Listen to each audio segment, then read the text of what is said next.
Hi, it's Mary, and it's time for another magical math moment. In this video, we're going to be looking at absolute value inequalities. So we're going to be doing some graphing, and I'm also going to show you some strange situations that occur. Before we get into it, there's some things that we should review. Remember, with inequalities, if you've got a less than or greater than symbol, they're going to be open-ended. There's no line underneath. If they have the line underneath, that means it's closed, and you'll see in a minute when we graph these things. If you've got a variable to the left and you have a less than or equal to symbol here, see how they're pointing to the left? That's where you shade. Similarly, over here, greater than or equal to, you would shade to the right. So this is the shading component. A quick note for you. Remember to change the inequality symbol when you multiply or divide by a negative number. In regard to absolute value inequalities, these are a little different than just regular standard inequalities. So if you're dealing with a less than or equal to, remember less than rhymes with and that's going to be what I call a barbell graph, okay? So you can see that the solution set is in between the two endpoints. If you have a greater than or equal to situation, greater than is more, which rhymes with or. And for these, your solution set goes away from the endpoints in opposite directions. So there is no overlap. It's either this or that. In our and situation, it's going to be greater than this and less than that. And you'll see in a minute what I'm talking about. Okay, so these are the general things you need to know before you start.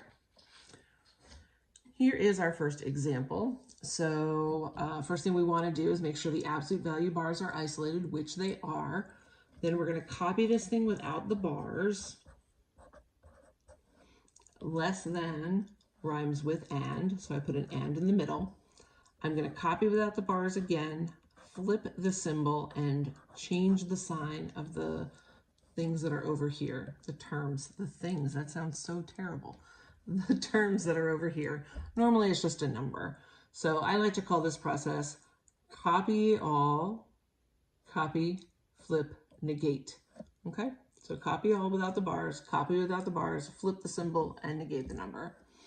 From there, we're just going to do the algebra. So I'm going to go kind of quick on that. We should be all okay, hopefully in algebra 2 with this. So we end up with x is less than 3. And then over here, I'm going to do the same thing, except now I have that -5. So that's going to change my answer a little bit. X is greater than -2. So if we look at this on a number line, -2 is down here, +3 is up here. This graph is less than 3 and also greater than -2. To write our solution set, we would say -2 is less than x less than 3. Okay. Notice that because of our symbol here, there's no line under, we're going to have open endpoints. If we were to write this in interval notation, we would say -2, 3. Okay, this is our inequality notation. This is interval notation, which is used in higher level math pretty frequently. So that is our first example. All right, next, we're going to have one where we have to do a little bit of work and something silly happens. So let's check it out. The first thing that I want to do here is to divide by this -3. Okay, so now I have the absolute value of x plus 4. I just divided by negative. This needs to flip around. And then -2 divided by 3 is 2/3. Why did I do this? I don't know. It just seemed like a good idea at the time. Now I'm reevaluating my life choices, but that's okay. The absolute value bars are isolated. We can get to it. X plus 4 is greater than or equal to 2/3. Greater than is more rhymes with or. X plus 4 is less than or equal to -2/3. All right, so here we go. We're going to subtract the 4. Now maybe you're like, ooh, Mary, I don't know about these fractions. Maybe I can get a little bit of assistance here. Yeah, sure, why not? We have the technology, let's use it. We have 2/3 minus 4. Ugh. Let's convert that over. Math, enter, enter will give us a reduced fraction of -10/3. Work smarter, not harder. Over here, we're going to subtract the 4. So again, if we want to consult the calculator for this, we can do that. Negative 2/3. Remember to put your fractions into parentheses. Minus 4. Math enter. We'll switch it over to negative 14/3. Okay. So I'm going to kind of cheat here. Normally we'd kind of want to put these in between integers. I don't think that we really need to worry about that right now. So we're going to look at negative 10/3 and negative 14/3. Negative 10/3 is going to be closer to 0 than negative 14/3. Okay. This is going to be x greater than or equal to, so it's going to be shaded in over this way, shaded in down that way. Since we have these two different pieces, we can just go ahead and box this in as our answer. If you were writing this in interval notation, you would say negative infinity to negative 14/3 bracket union negative 10/3 with a bracket up to positive infinity. Remember, infinity we can never reach, so we always use parentheses there. Okay.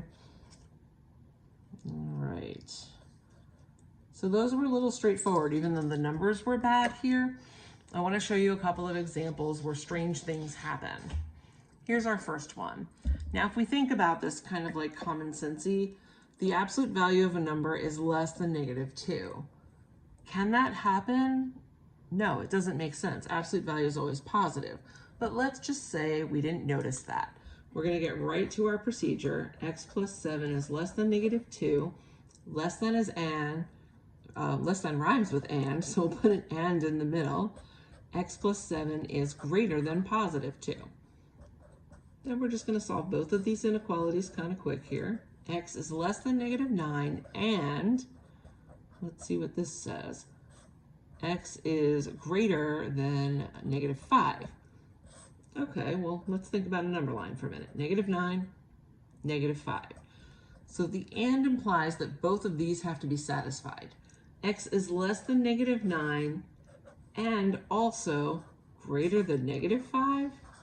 That makes no sense. You can't have a number that's less than negative 9 and be greater than negative 5. So that's why we're going to say no solution here. And my hope is that you are clever enough to look at this piece up here and say, hey, wait a minute. Positive is never going to be less than negative. Isn't that funny? I know you enjoyed that so much. We have another one that's weird. Let's look at this thing. All right, the absolute value bars are isolated. So the absolute value of something is greater than negative 10. Now again, I hope you're thinking common sense. Well, yeah, positive is always greater than negative. Let's say you didn't know that though, or you didn't notice it because you were so into getting your assignment done. Greater than is more rhymes with or. Then we're going to copy, flip, negate over here. Here we're dividing by 2. Now don't be tempted to flip the symbol. You only do that when you're dividing by a negative, not when you're dividing into a negative. So be careful.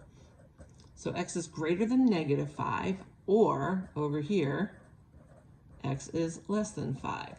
Since this is an or, it means either or. It doesn't mean both have to be satisfied. It can be either or. All right, so let's think about this. X is greater than negative 5. That goes up this way, right? X is less than 5 goes this way.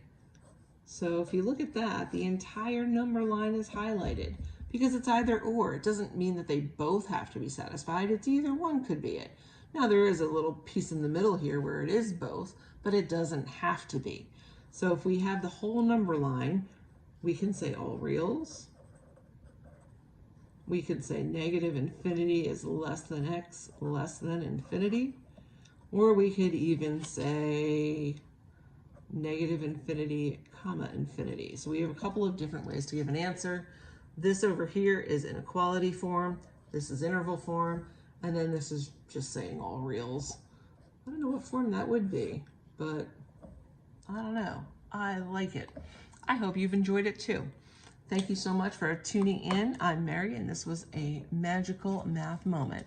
Hope to see you back soon.